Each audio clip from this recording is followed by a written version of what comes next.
It's time to talk about Ben-Hur, the 2016 one. That's not the one from the 20s, not the one from the 50s, not the one from the early, 1900s.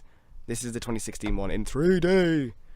Ben-Hur. Inglorious 3D. We didn't see it in 3D, thankfully. No, we didn't see it in 3D at all, did we? No. And thankfully not, to be honest. But basically, Ben-Hur, if you don't know the story already, it's about Judah Ben-Hur. Basically, he is a prince from Jerusalem who was falsely accused of treason by his adopted brother Masala. In this film, Judah Ben-Hur is played by Jack Huston, and Masala is played by Toby Kebbell, who we had a big chat about on the podcast. Was it the podcasty bit or the full show? Yeah, it was. Yeah, but the podcasty bit, and we had a big talk about this, and we talked about hopefully that this was going to be the one of the thing. And basically, Masala was a Roman who was adopted in, and he basically became a Roman in the Roman army, and he's basically traded him for treason. Judah gets stripped of his title, separated from his family and the woman he loves, and is forced into slavery, where he becomes a slave for 5 years. He ends up returning to his land, where he meets Morgan Freeman, who promises that he'll find a way to seek revenge on Masala by entering him in a chariot race, where Masala is the champion of Julius Caesar. And that is the story of Ben-Hur. Yes. Now, I've not regrettably seen the original, because to be honest, it does frighten me, because it's like one of the epics of cinema, and I feel like I should probably see it on the biggest screen possible to get the idea of the epicness that I was trying to get. One of the essentials of cinema. And it won a ridiculous 11 Oscars or something, wasn't it? It was something like that, yeah. It was some ridiculous number of Oscars it's become down as one of the all-time classics. And obviously Charlton Heston being the lead star, he was insanely popular at the time and probably gone down as one of the most legendary actors of all time. And yes. Kermode put up a video recently about how no film should be untouchable, because some stories like this, which have involved the story of the Christ, because Jesus is in this film quite a lot, well, a fair bit, but and the fact that some stories like this are open to interpretation, because as you said, they did the one in the very early 1900s, which was a stage show. No, there was the film in the 1900s, but there was a play in the late 1800s. Oh, the 1800s, yeah. Which he talks about in his video, which is kind of had the big roll around sets and actual horses and the smell of it. So throughout all of these different that's what he said. The way it all smelled, it having the real horses and the real sort of prop, it was all authentic. It's not like phony 3D, converted stuff. It's properly there. Yeah. Yeah. The fact that you've got to have something new if you're gonna bring. I mean, it's not untouchable. Every story is open to the fact that you can remake it. Things should be left alone, but it's not untouchable, because if you're gonna bring it, then do it, because you've got to have the chance to do that, because it is open to interpretation. Stories like this. Bring it. However, this film for me just seems completely amateurish in every single way. It seems like a direct-to-video film. To be honest, for me, nothing impressed me about it. It's absolutely empty of any sort of emotion. It feels soulless in the way that it deals with its characters. There's absolutely no grandeur or spectacle involved in the storytelling. Everything seems either extremely rushed or forced into a blockbuster style that is desperately trying to look at me. We are making a Ben-Hur remake. Immediately think of us as grandeur.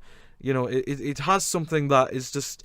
It manages to be an impossibly great eyesore for most of it, because you just do not get behind any of the characters at all. I mean, they're trying, bless them, to get behind the brotherly relationship between Ben-Hur and Masala, and poor Toby Kebbell, he is trying, and you can see he's got the struggle behind Masala's character nailed, and they do try to bring out some genuine emotion at times, and at points it did work.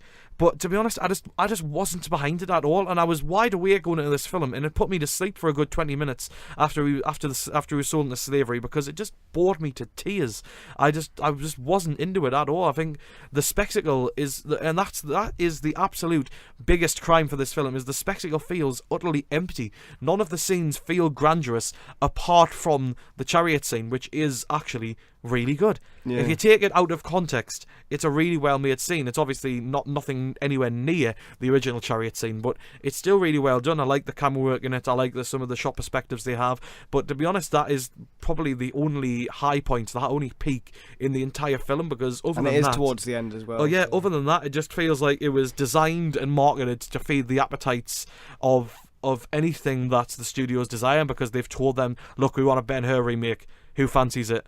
It's going to happen. It's got to be made. And now this is it. This is what it's come. There's absolutely nothing, creatively speaking, to celebrate in this story at all. It's just something that has been laid out to bear and laid on a platter. I mean, just the things that They shoehorn the Jesus arc in so pointlessly and quickly, and they resolve the brother storyline between Judah and Masala so quickly that you just have nothing to care about. After the chariot scene, they maybe had a chance to sort of revitalize the story a bit and have like a really powerful finish, but they don't, because they rush it and you don't care about it because the story hasn't set you up enough to have enough emotional care for these characters or the story it's trying to tell. It's empty, it's soulless, and it's absolutely horrible. It does feel like they've taken 4 hours worth of material and squashed it into two, doesn't it? I just don't understand how you can make a story that is this grandiose and has such an amazing story arc to it and make it so dull. Here's my thing with here's my thing. I think it didn't. I don't understand why it was made. I mean, it falls in the same category as things like Gods of Egypt. I don't think in our climate, in our 2016 audience who just want superheroes and, you know, crazy Marvel stuff, that why would care about Ben-Hur? I mean, not to get into details and stuff, but religion in film never really been that cool. No. I think Mel Gibson's kind of ruined that forever with Passion of the Christ. And I think I don't understand why it was made. I don't understand why people would care. It's quite obvious looking at the film that it obviously. I wouldn't be as annoyed if it didn't cost so much. It does look like it should be straight to DVD. It looks like it should be on TV. It doesn't have that grand scale. I mean, Ben-Hur, you think of it, you see, you want to see it on the bigger screen. I think you could probably watch this on a phone screen and sort of be like, yeah. Even in the chariot scene, there's some extremely questionable CG. I think it's obvious that they've had to retool it for the 2016 audience, and I think it's more successful than it's going to be given credit for. I think it's efficient. The story moves along at a decent pace, even if there are some leaps of faith and leaps of. That was not a pun, but I sort of after I said it, I thought that's pretty good. Jesus, man, that's another good one. I think that's kind of blasphemy though. There's a scene at the start when they're on the horses, and the horses like that they've got like GoPros mounted in front of them, and you just think, I'm sucked right out of this. From the very first few minutes, to have a scene where you can tell that it's GoPros, you can see how choppy the footage looks. You just think, well, like, I don't believe this is 33 AD anymore. This is definitely 2016. Yeah. This was definitely shot on a studio lot. They try to modernise it too much, and that for me ruins it entirely. And I think it's quite evident that it's not really. To prove nobody cares, the only famous person in it, like properly famous, is Morgan Freeman, and even he is losing What is Morgan Freeman doing in this film? He's losing his star power now, because he's done this year alone. He's done Now You See Me Too. He's done what do you call it? London Has Fallen, and now he does this. He doesn't seem to really care what kind of roles he picks. I haven't seen him in a particularly good role for quite a while now. I think that's quite evident with this. That it's a bit of a stinker. I thought it was personally like fine. I didn't think it was necessarily too bad. I don't think it's. I couldn't recommend it. I don't think it's good either. It's very mediocre. Yeah. Morgan Freeman in this film, man. Some of the little ticks he has are just. Well, he's not even really playing a character, is he? He's not. It's Morgan Freeman in dreads. Morgan Freeman's recent film career was literally just an explanation for him to dress up a bit. Yeah, I'm sure he enjoys it. It gets him out of the house. I don't know. Like, he's earned himself that right, but good damn it, Morgan. Every time he explains something, he gets another freckle. Yeah. Yeah. Well, that's Ben-Hur. It was kind of a bit of a waste of time, really. Absolute trash. But at least it's only 2 hours long, so if you do go and see, you're not going to waste like 4 hours. I think I would be a skeleton if it was 3 hours after watching that.